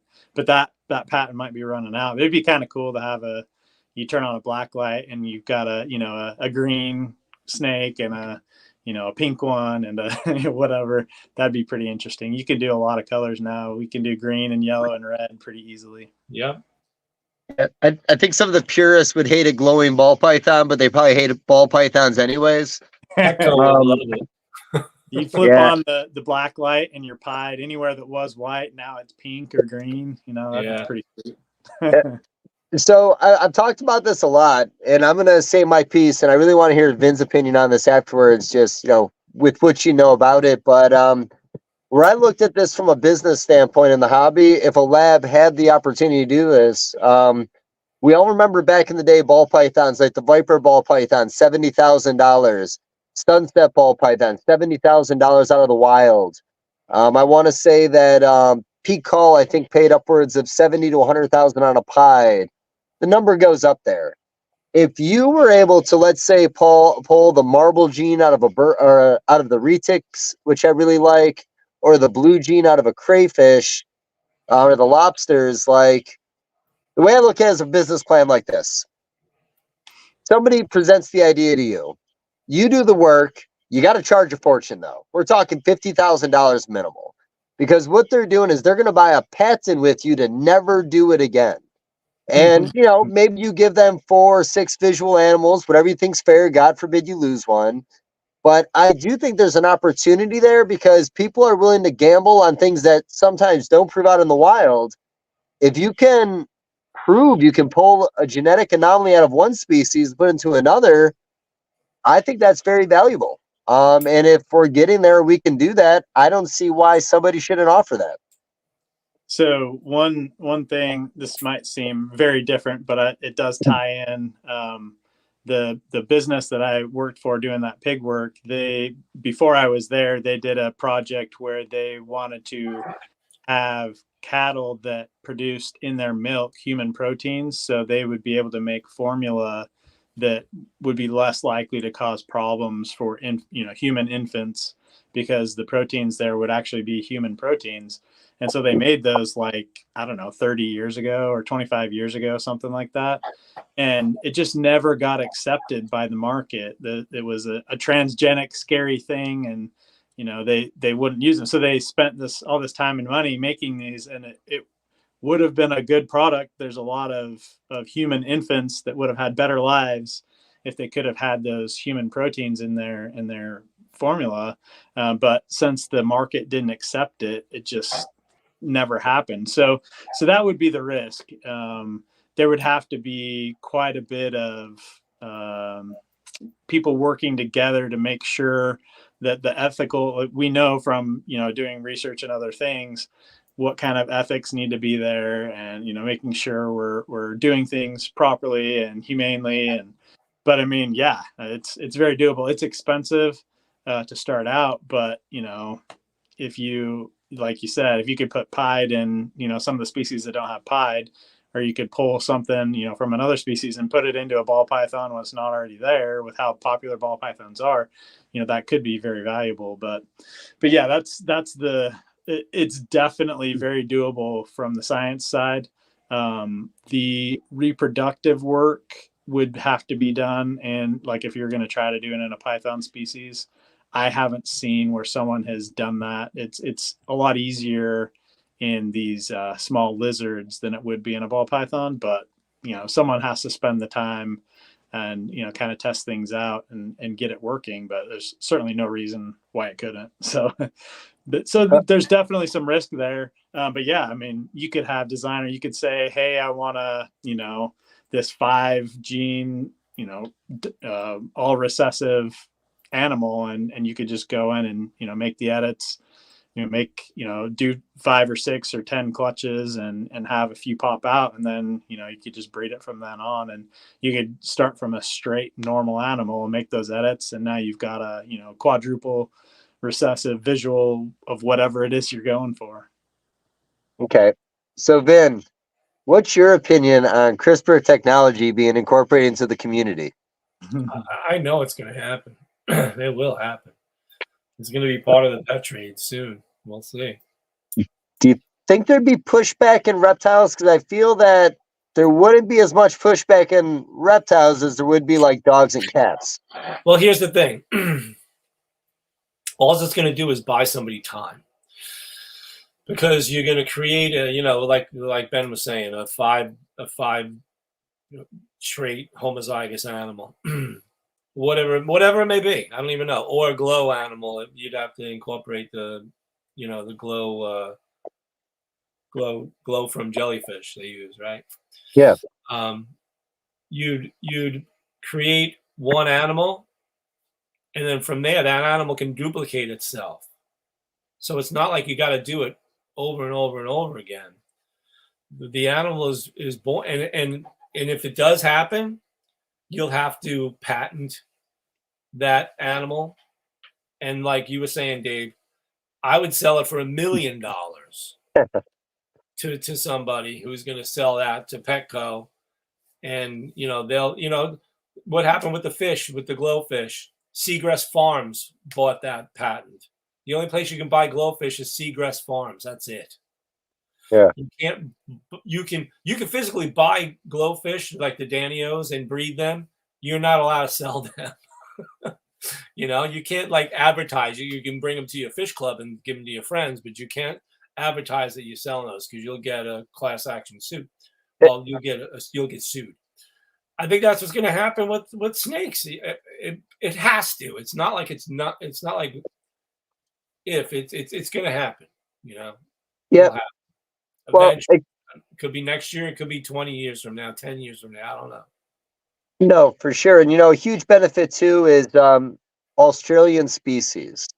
I thought I heard years ago, and I think I might have brought it up to one of you guys, that it was going to be legal or was legal to export sperm for certain horse breeds, so it could be sent to other countries for breeding because the in and out in that country. So if there was something as simple as pulling the gene out of some of the Woma pythons over there, carpet pythons, anything you want to think of, a legal way without smuggling to bring genes from other countries that we couldn't actually get. So yeah. There's already a couple papers that have been written about taking sperm from manipulating sperm out of snakes and injecting it into a female snake and fertilizing eggs. It's already been done. So who's to say who can't get sperm from Australia shipped here to diversify your collection? You got to know what you're doing, though. I mean, you got to be in a lab, and you got to be under microscopes to see if the sperm's viable. And there's a lot of work that can be done, but it can be done. I mean, don't get me wrong. I am the guy who believes in Noah. I've got my veritable Noah's Ark of animals, and I'm doing it the old-fashioned way. But I know something's coming down the pike. Something. It's inevitable. It will happen. Science does not stop. Yep. I had this species. Oh, I'm sorry. I didn't mean to interrupt you. Go ahead. It'll probably save some species in reality. Hey, I'll be the first guy online to pay to see a woolly mammoth. Okay. They're working on that. I know they are. I said to my kids, I will be the first one online. I don't care where it is. If I got to go to Norway, if I got to go to Russia, I want to see a woolly mammoth. That would be love that. So I don't mean to give it away, but there's a spot. I'm not even going to give you a location, but in Missouri, and I'll send you some pictures. But a gentleman I know, he goes to a creek and he just shovels the wall out. He's found tusks, molars, rib bones. Like, he's found everything you can imagine in quantity. And it's a secret little spot of his, but it's just amazing knowing there's spots like that you can still find, Well, those are valuable. People pay a lot of money for fossilized woolly mammoth bones and teeth and tusks. A lot of money. Oh, he sells some of them. Don't get me wrong. I know he sells some of them, but he does keep a lot of that for himself. Yeah. But yeah, it's something he does with his kids. And man, I would be okay with being blindfolded and taken there just to experience it. He can keep everything. I just want to dig something out of the mud. Right. The morals question, like you were talking about, is it morally correct? Is it, the way I see it is this, is, for example, extinct animals are most likely extinct because of humans. I mean, woolly mammoths, I wasn't there 5 to 10,000 years ago when they were going extinct, but I truly believe that we literally ate them all. Humans ate them. There was more humans populating those areas than there were mammoths, and we ate them all. We literally drove them to extinction by eating them. So is it our responsibility to bring them back? I don't know. Maybe it is. Same with the Tasmanian tiger, stuff like that. I mean, maybe, and what if in the future there are no, I'll make something up, diamond pythons, but there's a guy in Australia that still has some. There's still a small population. They can be done and bred and put in zoos somewhere else. I mean, or brought back out into the wild because there's some genetic material somewhere. I don't know. I'm just saying that I don't think there's an answer whether it's morally correct or not. So I have heard them talk about them being hunted into extinction.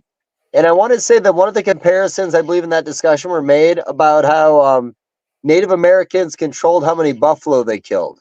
Mm-hmm. Like, there was an understanding there. A lot of people would argue that primitive man would still have that understanding that he could ruin his food source by pillaging it a little too much, let's say. So I have heard both arguments on that.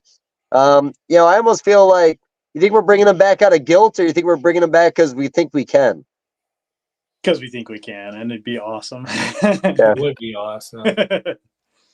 Like there's no movie that's had a more emotional impact on me than Jurassic Park when they first see those dinosaurs. That music comes on. Yeah. Like, I still get like chill bumps, like just to think what that would be like, whether it's a dinosaur or woolly mammoth or whatever. Like that would be such an amazing experience. Right. I mean, not to keep on making movie references, but do you think tweaking with science is going to turn us into an I Am Legend kind of thing where we're all like consumed by a cancer that turns us into flesh eaters? Yeah, I mean, we saw what happened with COVID. It could be worse than that with something else, you know. That stuff can change real fast. You saw with atomic weapons, you know, that the world changed real quick with that technology, you know, and it can all go very scary very quick. That's for sure. So I feel why it would be a little more accepted is because, you know, people would make the argument, well, we don't have to go out in the wild and collect them anymore. But then, you know, the same argument, and, you know, Vin might know the answer to this, but there was an area in the wild, let's say we were pulling a species out of, and it's a true story. Well, we stopped pulling the species out, and the local towns and the villages said, well, we need money. Well, let's burn all these trees down and start farming here because we don't have anything to collect here because we can't legally take them out of the wild anymore. So sometimes pulling things out of the wild actually preserves some areas in some countries if there's a benefit to the people. Yeah. So, you know, there's kind of a two-sided argument on all this, and I'm sure both sides are very right. But I just feel you could tiptoe in. I don't imagine, was there big controversy in the fish community when they started glowing in the dark? Like, did the fish guys lose their mind? No. Yeah. Not that I know of. They thought it was the coolest thing. Yeah. You know, I did. It helps that they're not mammals, they're not furry, but Yeah, neither they're are not cute and reptiles. fuzzy. So Yeah. you know, maybe we can. I think that there's just, you know, the barrier to entry is high enough that it's, you know, a little bit of a question. There has to be someone that's, you know, got some money that they can take a risk with, you know. It's not a cheap project. Any project like that, you're definitely for sure in the tens of thousands, more likely in the hundreds of thousands, and to really do a good job. And you would have to have a very comprehensive marketing scheme, you know, how to help get the word out and educate people and help people make sure they understand the ethical thing, you know, the things you're doing to make sure that you're not, you know, making a whole bunch of, you know, 3-headed snakes and, you know, snakes with no eyes and stuff like that. Wait. You're right. Yeah. Can you make a 3-headed snake though? Oh, I'm sure there's with plants, they purposely induce mutations using, you know, radiation or poisons or different things, and they can get really funky things. And if it ends up being beneficial, then they can, you know, get that into their plant species. But to do that with animals is a little more harsh. But yeah, I mean, there's definitely ways you can induce mutations and just kind of collect the things that end up being useful or helpful or whatever. But yeah, when you start doing genetic engineering in animals, people have a lot of worries. So there'd have to be a pretty comprehensive effort to help make sure it's done right, and to be able to help people understand that it's being done right, so that they're not worried about that. Well, you hit on one major word: ethics. You know, it's like that's where it all boils down to. It's like, is there going to be somebody who's going to want to do this for bad reasons? You know, well, I mean, it could be to create a mutant that's, you know, used in warfare. I don't know. It's like sci-fi movie. That was 1 to 100, buddy. I just want to see a blue ball python. That would be sweet. Well, you know, I remember back in probably early 2000s, late 90s, I was at one of those mid-Atlantic reptile shows. It was in Maryland, I guess. And there was a guy with a ball python that he called Fruit Punch. It was a ball python that was like really red. So I went up to him and I looked him right in the eye. I said, "This looks like you dipped it in Kool-Aid." He's like, Yeah. "That's exactly what I did." He's like, and I promised myself the first person who figures it out, I have to admit to it. But everybody thought it was real, you know? How funny. I mean, there was the albino red ball python project that people spent tens of thousands of dollars on, and Yep. I think even one of like the last posts they made, it looked like the snake in the egg was red, but I think they just put a little dye inside the egg after they cut it or some shit like that. was the Then of biggest course, the other one that was a scam of famous one was Bob Clark getting in a retic that was red, I believe, and then it shed out and it shed all the color off. It was another dipped in God. Kool-Aid animal. Jesus Christ. Yeah. So no shortage of tomfoolery in the hobby, and people find a way, kind of like Vin telling everybody how to X-ray a pied in an egg. Like I don't know if that works or not. I assume that that's how it was done. Hey, But I was maybe obviously wrong because it was a genetic recessive trait. at that time.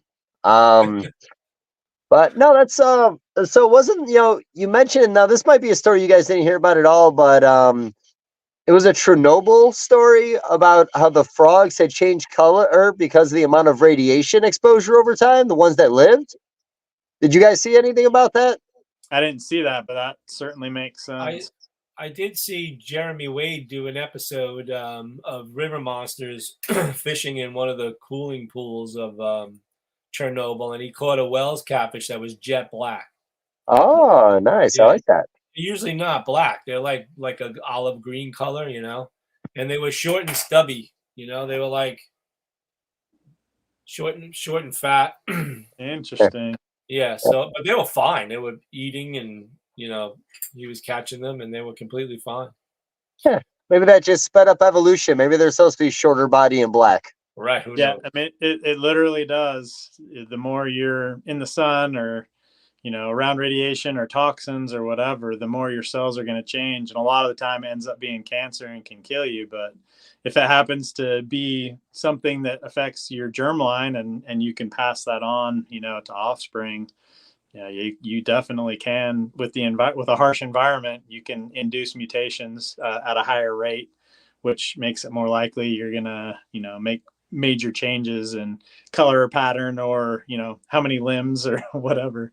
Yeah, and here we are 35 years later after Chernobyl, and the animals that they're seeing now are multiple generations after that explosion. So they're alive and well. There's plenty of animals there, they say. Interesting. I think this was the premise of Deadpool. Keep exposing him to something until he mutates into something new. Yeah. So, all right.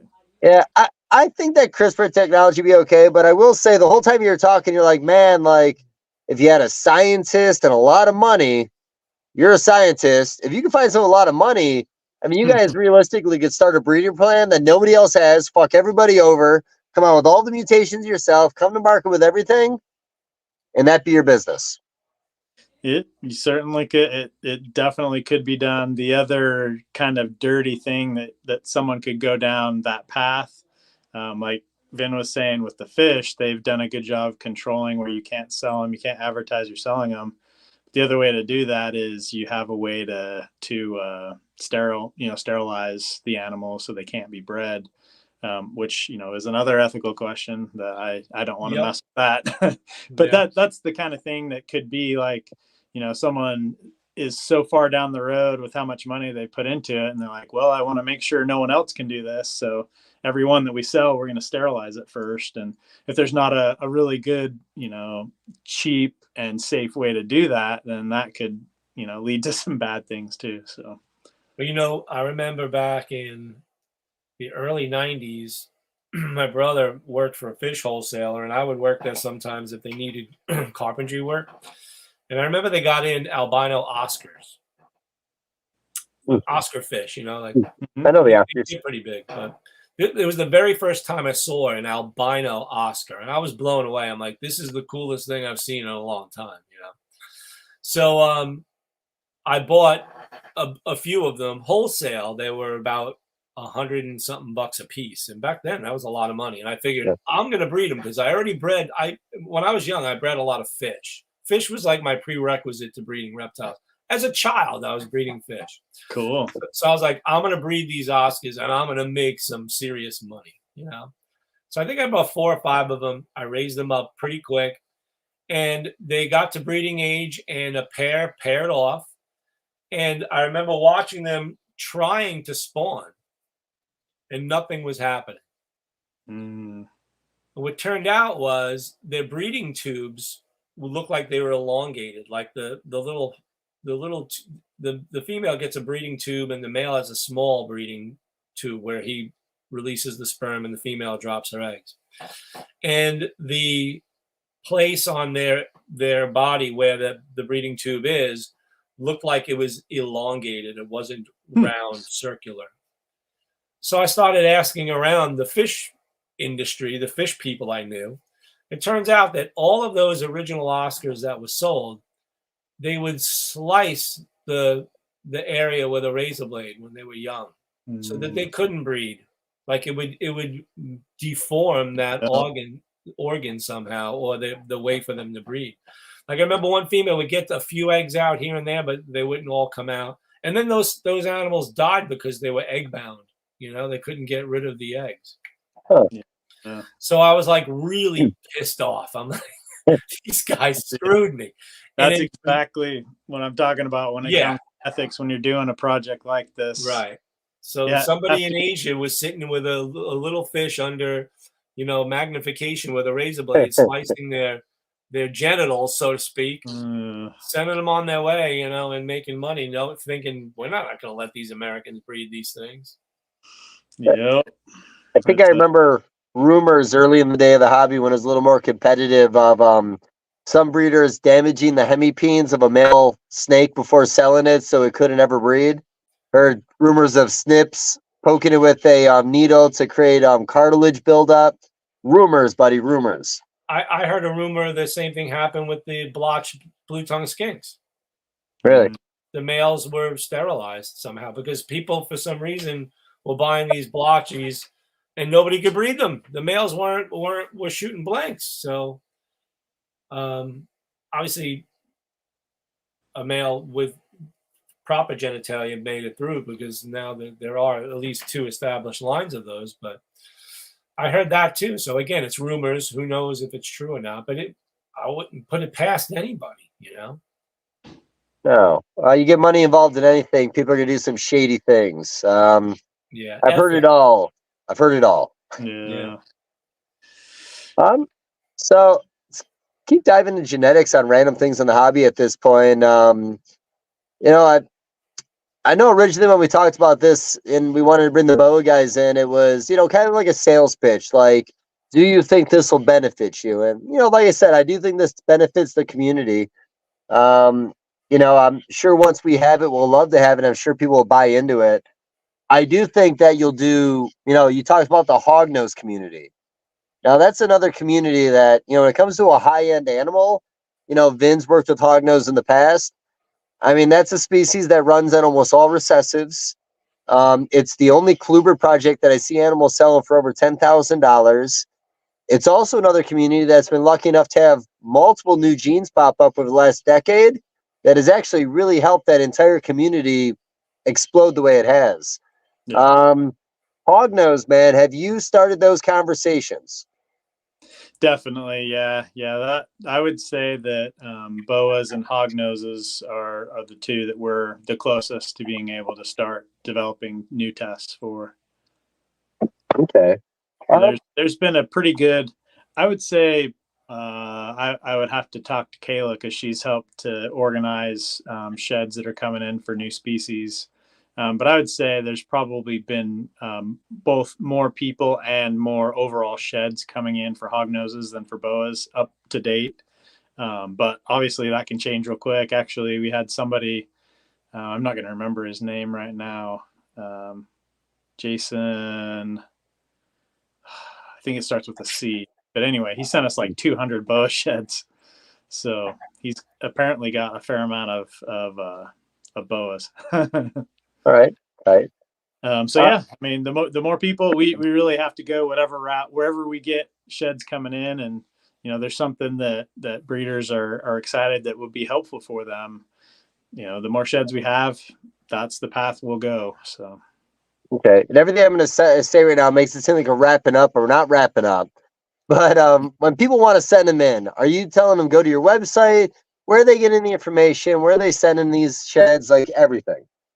So if it's for a new test for a new species, especially, I mean, even if it's for a ball python test that we don't have yet, but especially for new species, if you just go to our website, there's a help us button. Like if you go to the menu or whatever, one of them is help us, and it just gives you a very brief explanation. And there's a PO box there, and that's a PO box here in Virginia. So anything that's sheds to help develop a new test, that comes to me here in Virginia, and I will get it sequenced and either saved if I don't have enough, or once I have enough all sequenced, then I'll start churning with the software and see what we can get going. Okay.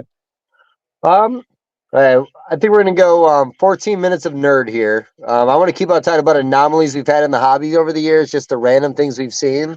Anything that pops up in your mind. Vin, you've been doing this longer than me, but there's been a lot of anomalies.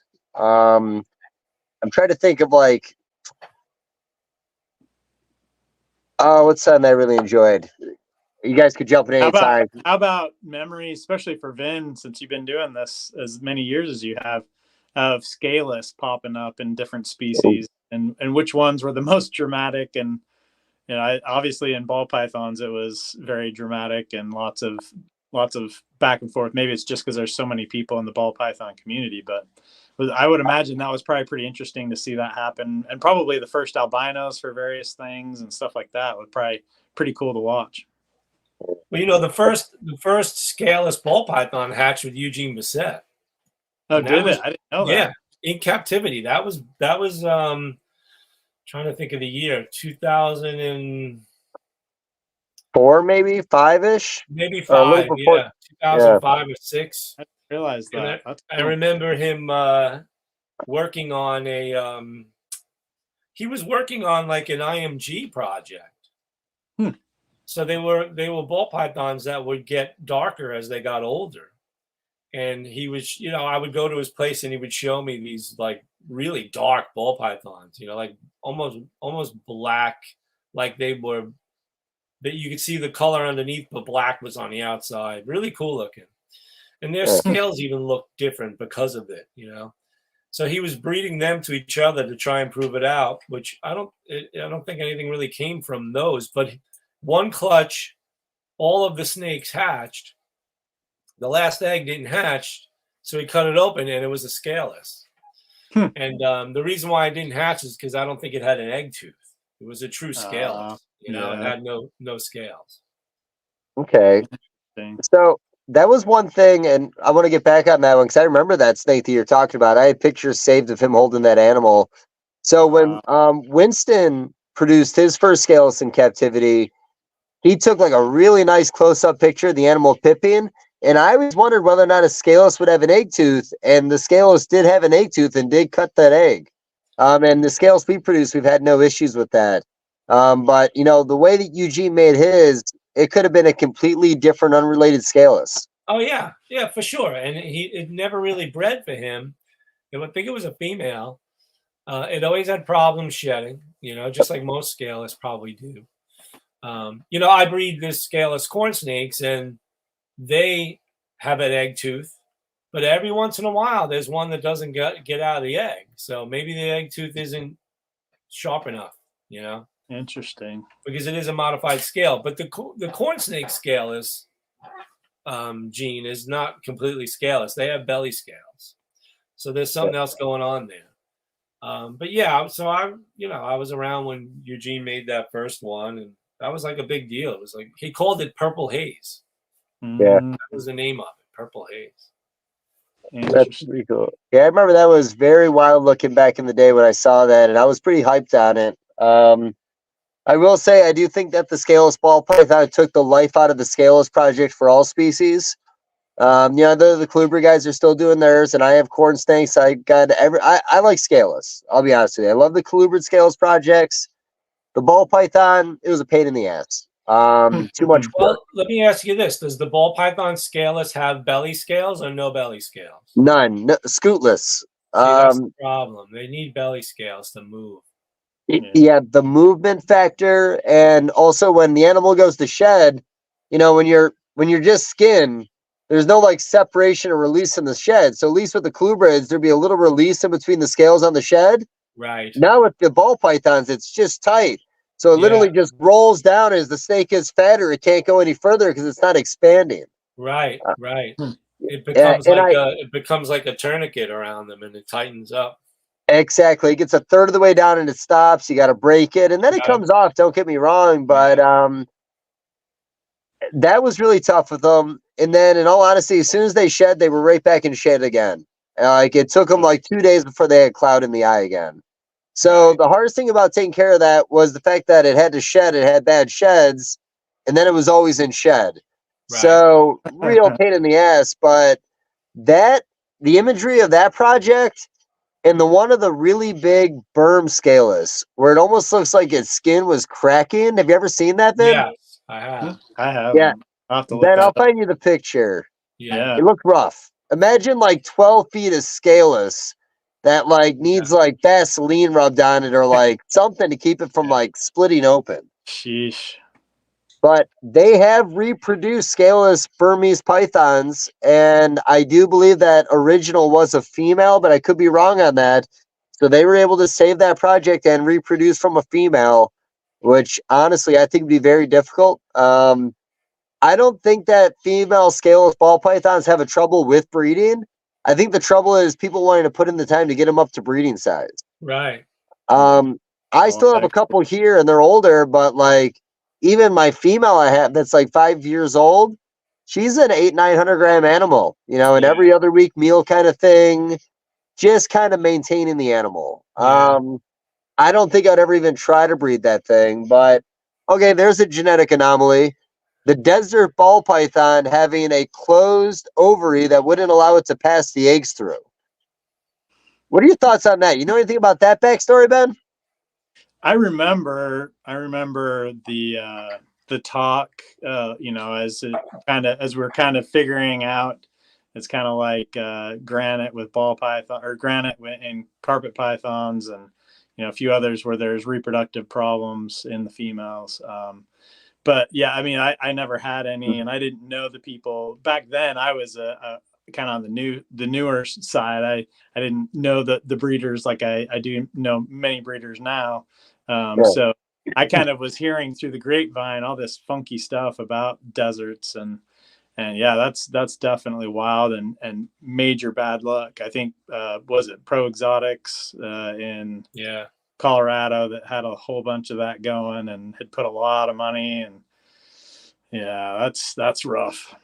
Yeah, it was a tough one, and the project kind of went quiet for a long time, as it should. And I still have a couple deserts over here. I got males. Ben Rennick had deserts, so I still got a couple just chilling out here. They make beautiful pets, man, beautiful pets. But full mutation. I think in the Ball Street Journal, Justin Quebeca, I want to say, I don't know how many years ago it was, I could ask him where it is now, but he raised a desert female for, I want to say, 7 years before he even tried breeding it to see if maybe of a little more age they'd be better. And she did become gravid. She did become egg bound. He took her in. He had pictures of them opening her up, showing the closed ovum, all of that. And that kind of put it to rest for me, don't do it. Because I think there were some people for a while there thought it might be a case to case. The biggest sample study would have been with Pro Exotics, and we all know what happened with those guys. So, it kind of went dead in the water, but, that was definitely one of those projects that, Frank Martin heavily invested in the desert ball python. I remember seeing all those pictures on his page back in the day. I don't know if that's why he doesn't work with ball pythons anymore, but yeah. Couldn't have helped. But yeah, that was a weird one, man. And I think that's like the only case I've ever heard of a thing like that in a snake where it had the blockage in the ovum. Yeah, that is wild. Bad luck. Yeah, a little bad luck. Well, let's see. Should we do one of those like gay wrap up questions? How do you think we should wrap this up, guys? We got 5 minutes to spitball. What do you think? Whatever you want, man. Oh, come on, man. Don't put that on me. If I had that, I would have already You're the put you there. You're the host, man. All right, how about this? Let's be a little cheesy. Ben, first animal you ever bought as a pet for a reptile. Where'd you get it? Why'd you get it? How long were you able to keep it for?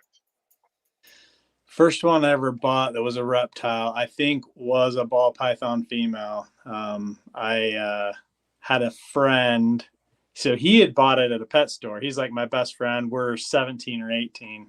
I caught him and kept him for a little bit, and then my mom would make me turn him back loose. But actually buying one, he had a chance to get a boa that was like 7 or 8 feet long. His parents had just gotten divorced, and his dad, he's living with his dad, and he's like, hey, I don't care. Go ahead. His mom never would have let him.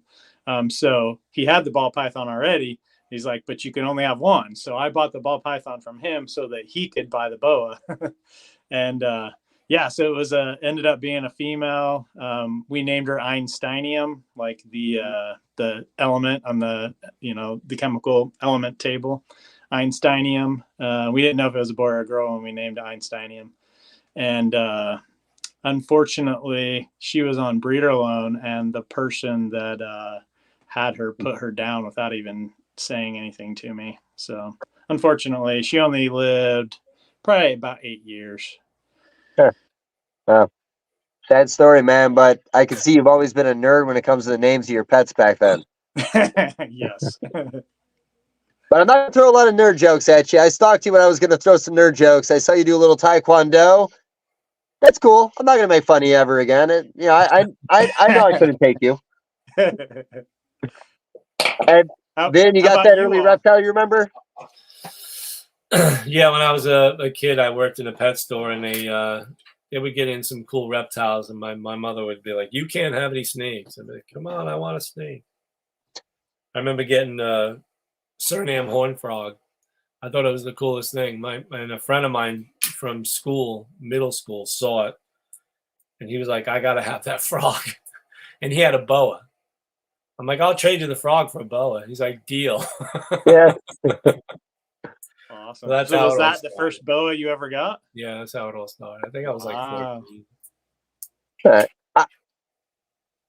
How did you know to breed? Like you already said you did it with fish. You just, because you did it with fish, just knew you could do it with reptiles also? I treated the reptiles like fish.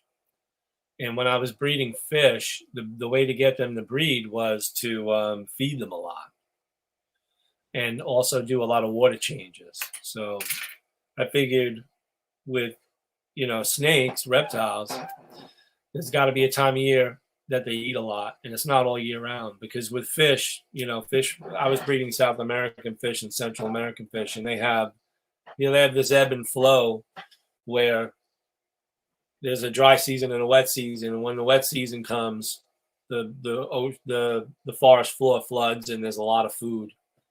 There's bugs and little fish and everything. So the fish literally gorge themselves. And then through that feeding seasonality, they reproduce. So I tried it with reptiles, and it worked. And specifically with like corn snakes, but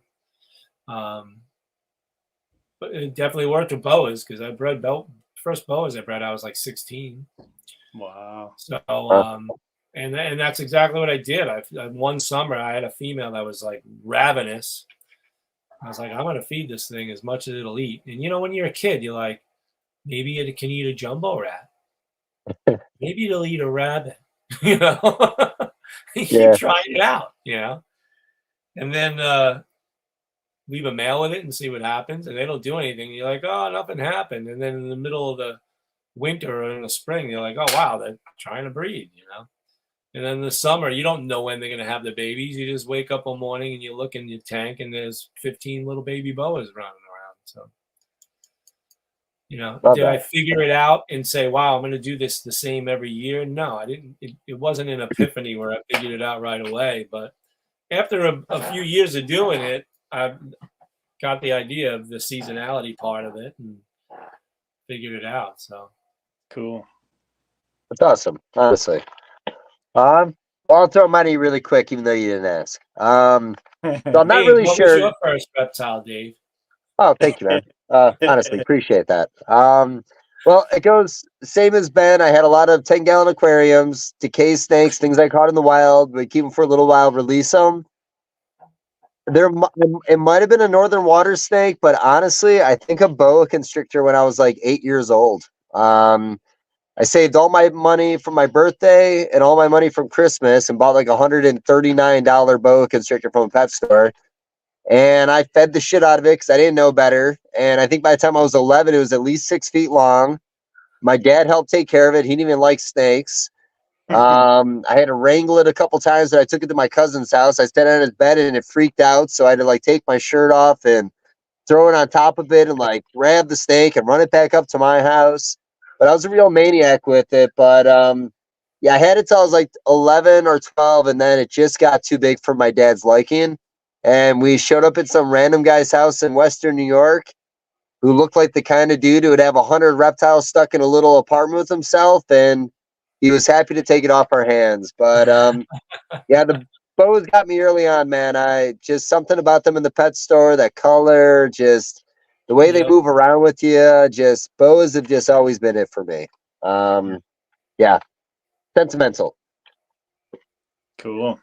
All right. Well, I know Steve's listening in. Well, I appreciate everybody. This went from a 2-hour boa conversation to a 20-minute boa conversation and a genetic conversation, which, you know, could have seen that coming. You got to read the room sometime is the way I put it. But hey, honestly, guys, I appreciate you making time.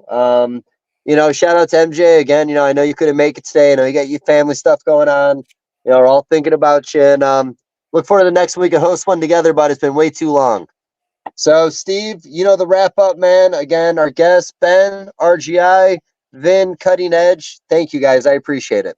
Thank Hey, you. I thanks, appreciate it. All right. Be safe, guys.